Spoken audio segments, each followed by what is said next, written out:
Uganda's political landscape is evolving, but for women daring to lead, this evolution comes with a steep cost.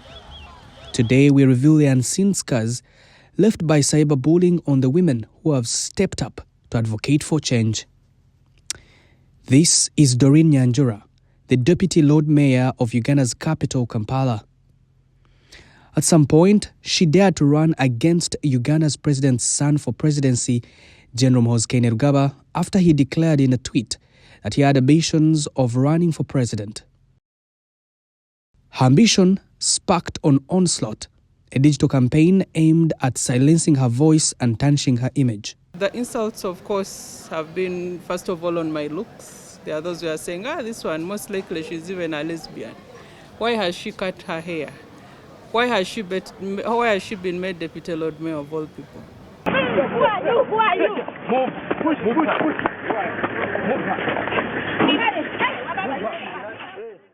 Doreen has been a fierce activist, yet with each step forward, the online attacks grew more vicious.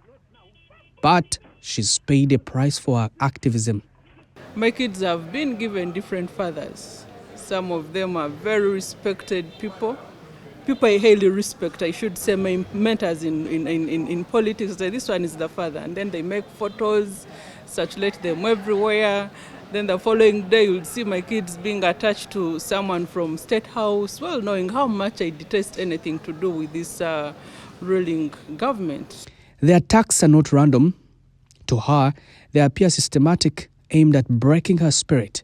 And Doreen believes they are deliberate.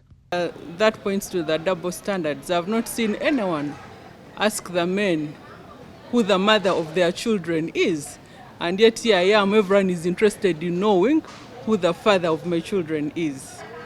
So it is deliberate, and for me I think it is well calculated. Student of Makerere. The university is opening on 5th February. That calendar that was given is null and void. Just come to the university, come and study. Because you're paying tuition, you're paying functional fees. We are not hooligans, by the way.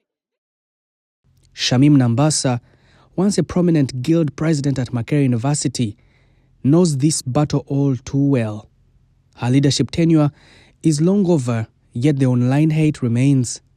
So I've noticed that there is a trend in whenever I make a few posts here and there, and even when something is genuine, when I come out to speak about maybe the health sector, when I come out to speak about this, and you'll see people coming through, and of course it happens to be a certain clique of people that come and say, why, you don't have a right to talk about this. We know that you're from the other side, you're just always negative, you always want to come through and fight.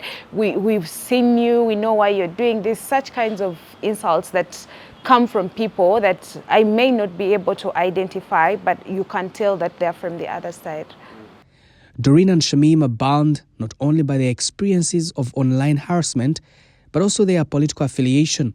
They all belong to the opposition. For me, honestly speaking, when I go through, I find of recent the biggest percentage of those that have been insulting me are supporters of MK, Kainerugaba, and of course some of them support the ruling government, NRM. So for me, you can clearly see that it is political. When you see, you'll find that it may not, sometimes they are like faceless accounts, but then you can see that the kind of tweets they're always making, the people they follow, the retweets they make, and most of them, I want to say, it's either PLU or they're from the NRM. And yet even opposition members like Shamim face questions about using similar aggressive tactics online, a double-edged challenge. Yes, for so long we've had people accuse us, we the people from the National Unity Platform, of being extremists and all those kinds of things. And I want to say that there are issues where we have to be extreme. There are issues where there is no gray line. If we are talking about issues of poor service delivery, if we are talking about issues of corruption, there is no gray line. There is no part where it has to be gray. You're either for or you're against it. Brendan Amata, the program's coordinator, strategic gender initiatives and advocacy at Policy, a feminist collective of technologists, data scientists, creatives and academics working at the intersection of data, design and technology, tells us that their findings underscore the reality that online harassment deters women, showing that this is not just a loss for some, but also it is costing Uganda economically and socially. We have seen a number of women. Our research, Amplified Abuse, reveals that a number of women politicians went off social media. Why? Because of the abuse, again, that is present in the online spaces. So we are having a space that is becoming more male-dominated, or if it is away from male domination, because we appreciate that perpetuation comes from both men and women within the research that we have conducted. We are having a space being dominated largely by the perpetrators and having more of the victims dropping off, or people who think that they are susceptible to this abuse dropping off the internet. Yes. So either becoming passive in terms of not posting anything, but I will read, but I will not post anything, or completely logging off or signing out of their accounts and they are never present again in the internet space. Online harassment doesn't stop at borders. It crosses countries, amplifying the reach and impact of cyberbullying. Julie Nafka, a researcher from the Collaboration of International ICT Policy for East and Southern Africa, CIPESA, an organization that promotes internet freedom in Africa, highlights how these attacks are becoming more complex with emerging forms of computer misuse. So despite the surge in internet users across the continent, globally we have a divide that is saying 259 million fewer women accessing that internet. For the continent, it is a much bigger gap when it comes to users, despite an increment in the number of internet users across the continent. Different countries will perform differently, but in the case of Uganda, we still remain with quite a large gendered gap persisting for digital spaces. In South Africa, authorities have formed alliances with social media platforms to curb online harassment, especially during election cycles. Experts say Uganda could benefit from similar proactive stance. This year being the year of democracy, we have seen various initiatives take place. In South Africa, for example, ahead of their February elections, they formed, the Electoral Commission formed partnerships with platforms to try to address an issue such as disinformation, which also has a gender dynamic to it. The lesson there is that there is room for partnerships to better address and identify concerns or problems online before they happen. Julie advocates for more inclusivity of women online, warning that their absence might weaken the country's democratic foundations. The absence of some of these voices derails where we could possibly go as a nation. The absence of these voices skews what politics could and should be. If it is a woman in politics, their constituency otherwise shifts from the defined geographical space onto the internet. 2021 showed us that elections or electoral processes have shifted into the digital realm in terms of the scientific elections that we had. Therefore, manifestos are being launched online. Politicians are interacting with their voters on the internet. They're getting to identify the issues within community on the internet.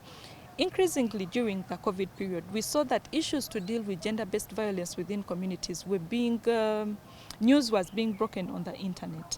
That human rights defenders were coming out to act, even the government, to act onto the issues that were dropped on the internet. Why should you be on the internet? Those are the reasons. For every voice lost to online harassment, many believe it is a blow to democracy, a blow to representation of diverse perspectives and to Uganda's future. Despite the unrelenting harassment, Doreen and Shamim have chosen not to back down. And therefore, there are women that came before us. They stood their ground, they fought. Some of them were arrested, some of them were imprisoned, some of them were tortured. And here we are today, we're enjoying the rights. If those women that came before us did not fight for our space, we wouldn't have this space. So I'm also here as a representative of women ready to be insulted, ready to be abused, ready to be, whatever, anything negative they are willing to do to me, but I'm not giving up. As young women are trying to build themselves in this space, That is one of the hindrances. But what I can say is that as young women, we need to be there for each other. For me, it would hurt me to see another young woman trying to actually attack a fellow young woman on allegations that are not even founded. So I would think that yes, the discouragement is there, but we need to go beyond that. I'm not lucky. I worked to be where I am today. Despite the severity of these attacks, authorities remain silent, but only often act only when prominent government officials or the first family are affected. To create a safer Uganda, advocacy groups and women's organizations are working to educate and protect women online, but more is needed. Yes, there's the Computer Misuse Act, but it does not specifically be deliberate to addressing a violation of a vulnerable group and what action has to be taken against that.